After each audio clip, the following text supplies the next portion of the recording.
আমি চেষ্টা করেছি, মানে ৮ বছর ধরে তো একজন খালি স্ক্রিপ্টই লেখেনি আসলে, হ্যাঁ পড়েছো। তো আমি চেষ্টা করেছি যে আমার সামনে যা এসেছে বা আমার যা পড়া উচিত বলে আমি মনে করেছি সেটা পড়েছি। সুতরাং আমি মনে হয় আমাদের কোথায় যেন আমি বলেছিও যে ঐতিহাসিক চরিত্র এবং কল্পনা, কাল্পনিক চরিত্র দুটোর মিশ্রণ এখানে আছে। ঐতিহাসিক চরিত্র করার কিন্তু ঝুঁকি সবসময় থাকে, সবসময় থাকে, কারণ ইতিহাসকে প্রত্যেকটা মানুষ আলাদা আলাদা চোখে দেখে, কারণ ইতিহাস তো আসলে একদম পুরোপুরি অকাট্যও হয় না। হ্যাঁ, অনেক ধরনের ইন্টারপ্রিটেশন থাকে, ফলে সবাইকে তুষ্ট করা কিন্তু অনেক বড় চ্যালেঞ্জ।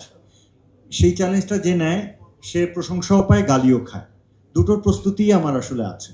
ফলে সেটা প্রশংসা শুনলে তো খুব ভালো, আর গালি খেলে ওটা মাথা পেতে নিতে হবে, কারণ সবার অধিকার আছে তার কবিকে সে কিভাবে দেখে, তার সৃষ্টিকে কিভাবে দেখে সেটা দেখতে চাওয়ার অধিকার আছে।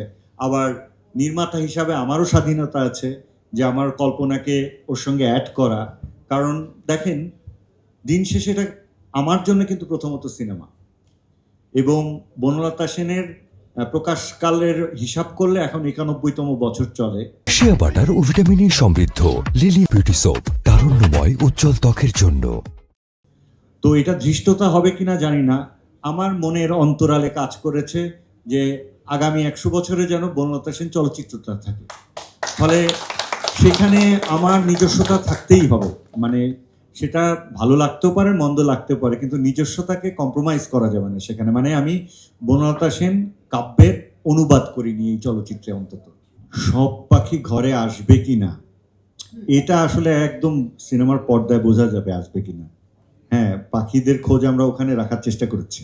না, এটা বলি, এটা একটু নিয়ে বলি। আমার কাছে একটা প্রশ্ন আসছে ঠিক এরকম যে মাসুদ উজ্জ্বল তো একজন অলস নির্মাতা, এই ব্যাপারে আপনার বক্তব্য কি? তখন আমি ওনাকে বললাম যে একজন অলস যদি ৮ বছর যাবত একটা স্ক্রিপ্ট লিখতে পারে এবং যে স্ক্রিপ্ট লেখার পর ওনাকে আমার কাছে বিস্ময় মনে হয়, তাহলে এই অলসতাকে আসলে আমি কিভাবে সংজ্ঞায়িত করব?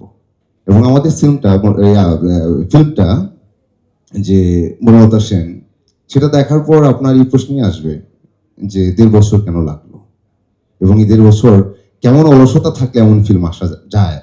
রেভেনেন্ট যখন বানাই ইনারিতু, ওইটা সম্ভবত ১ বছরের স্কেজুল ছিল, ওটা ২ বছরে শেষ হয়েছিল। হ্যাঁ, ফলে উনিও অলস কিনা আমি জানি না, যেহেতু অস্কার উইনার একজন, আমরা তো সাধারণ খুবই ছোট, তো তারও এরকম লেগেছিল। এরকম ইতিহাস কম নেই আসলে। হ্যাঁ, অকারণ এখন আমার শুটিং করতে ইচ্ছে হচ্ছে না, ব্যাপারটা এরকম না। আপনাকে সিজন, লাইট, আপনার অ্যারেঞ্জমেন্ট, এগুলো আপনাকে কতখানি সাপোর্ট করছে তার উপর নির্ভর করে ওই সিনেমার ফাইন টিউনিং। যেমন আমি বাপ্পাদার কথা বললাম যে দাদা আজকেও নতুন করে একটা অ্যারেঞ্জমেন্ট করেছে গানের। আমি যখন চিত্রকলার ছাত্র ছিলাম তখন রফিকুন নবী স্যার একটা কথা আমাদের বলেছিলেন যে শিল্পী যতক্ষণ ক্যানভাসের সামনে থেকে না সরে ততক্ষণ ছবি শেষ হয় না। ফলে আমাদের ক্ষেত্রেও তাই, সুযোগ পেলেই একটা ফাইন টিউনিং, আর একবার একটু করি, এই অ্যাক্টিংটা ভালো হয়নি বা এই পোর্শনটা ভালো হয়নি, আমরা রিশুট করি, হতেই পারে। এই সুযোগগুলো আমার তো মনে হয় নেওয়া দরকারই। বরং আমরা ১.৫ বছর ওইভাবেই ছিলাম, এটা একটা। আর একটা হচ্ছে যে আমার মনে হয় যে ভালো কিছুর জন্য আসলে সময় লাগে, বিশেষ করে এই বিলিভটা আরো খুব স্ট্রং হলো আমার বনলতা সেন নেশাতের জার্নিটার কারণে। কারণ আমাদের যে ১.৫ বছর গেল এবং ৩২ দিন আমরা শুট করলাম, এটা এমনি এমনি না আসলে। তো সেই ব্যাপারটা, তারপর পোস্ট প্রোডাকশন গেল, বাপ্পা দা ৩ বার মিউজিক চেঞ্জ করলেন, এবং আমার কাছে এই মনে হয় যে এই যে আমরা পোস্টারটা দেখছি, পোস্টারটা আমরা এটা ২৪-এ রিলিজ করার কথা, একটা প্ল্যান চলছিল আমাদের যে ২৪-এ রিলিজ হবে, তারপর গত বছরও একটা প্ল্যান ছিল।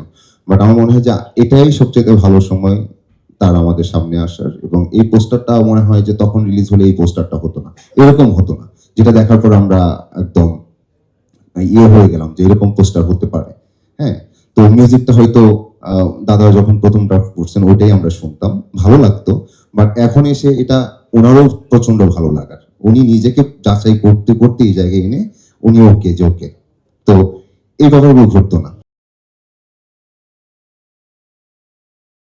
শিয়া বাটার ও ভিটামিন সমৃদ্ধ লিলি বিউটি সোপ, তারুণ্যময় উজ্জ্বল ত্বকের জন্য।